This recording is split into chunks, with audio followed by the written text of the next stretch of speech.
So we decided that Vinny's gonna grab the scanner. He's got the sap on.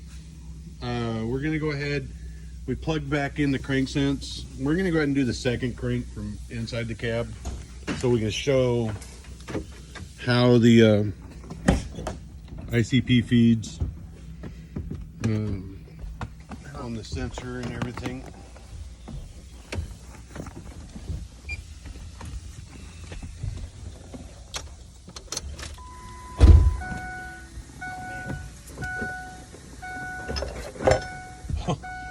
Injectors sound very happy. Just turning them on, they sound the actual set.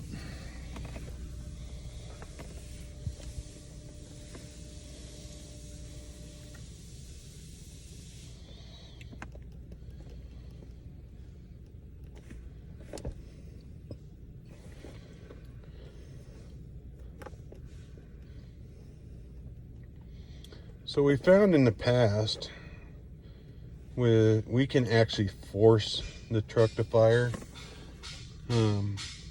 like when we're doing a check on a truck for diagnostics. We can play with the IPR percentages and force it to fire, but you gotta be really quick to sit there and back that IPR percentage down. So what we usually do when we're cranking after replacement is we'll just get in here and we'll get down to the ICP and IPR percentages and everything else, so we can watch it as we're cranking. So right here, static. So we're looking at the ICP pressure. It says, 1.2, 2.3. That's actually a fake pressure, because we're looking at the voltage is what determines the ICP pressure. So at 0.26, that's what we want to see. 0.24 to 0.28. We got an IPR at 15%.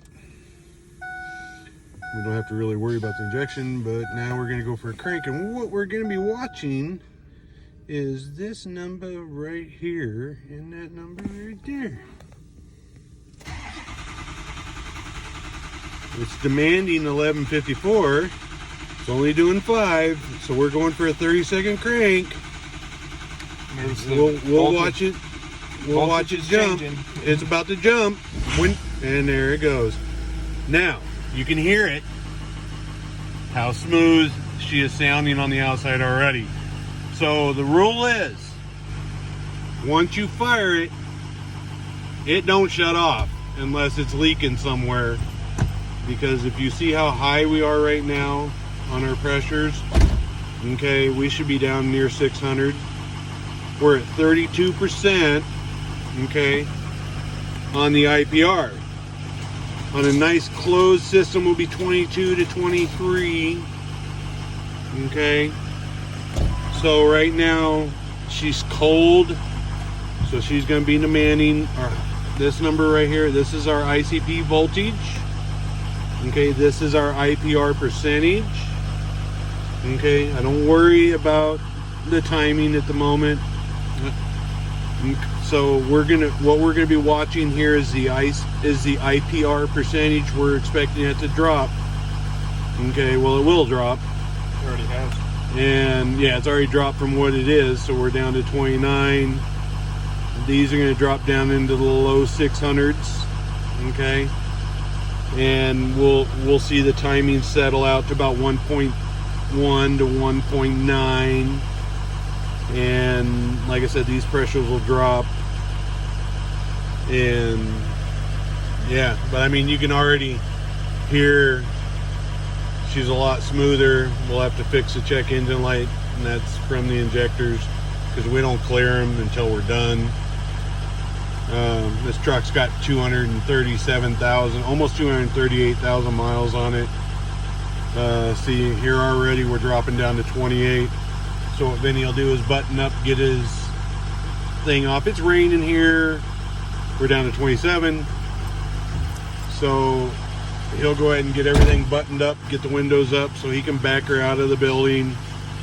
So she can idle initially for about a half hour and let her then after that he'll take it out, and we got a nice steep hill for her.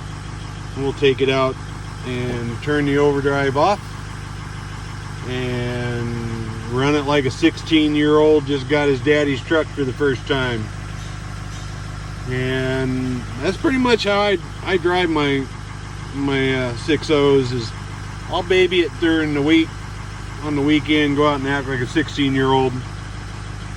And Vinny's got my old 04, the one he just put all the engine in. Another family member owns our 03. We just sold one of our other 03s, and we have an 05 also. Almost every one of them's had, well, every one of them has had ARP head studs, and all brand new, everything. I mean, it's like, do it, use it for what we're using it. What's usually gone on is we'll fix these trucks up, and then somebody will borrow it and don't want to give it back. The next thing you know, they're the owner and I'm no longer the owner. That's okay. We'll just buy another one. My normal daily is a fully built out Jeep Rubicon anyways. And then we have my Dodge Cummins, so I got 2013 Ram. But I do have a soft spot for these 6.0s.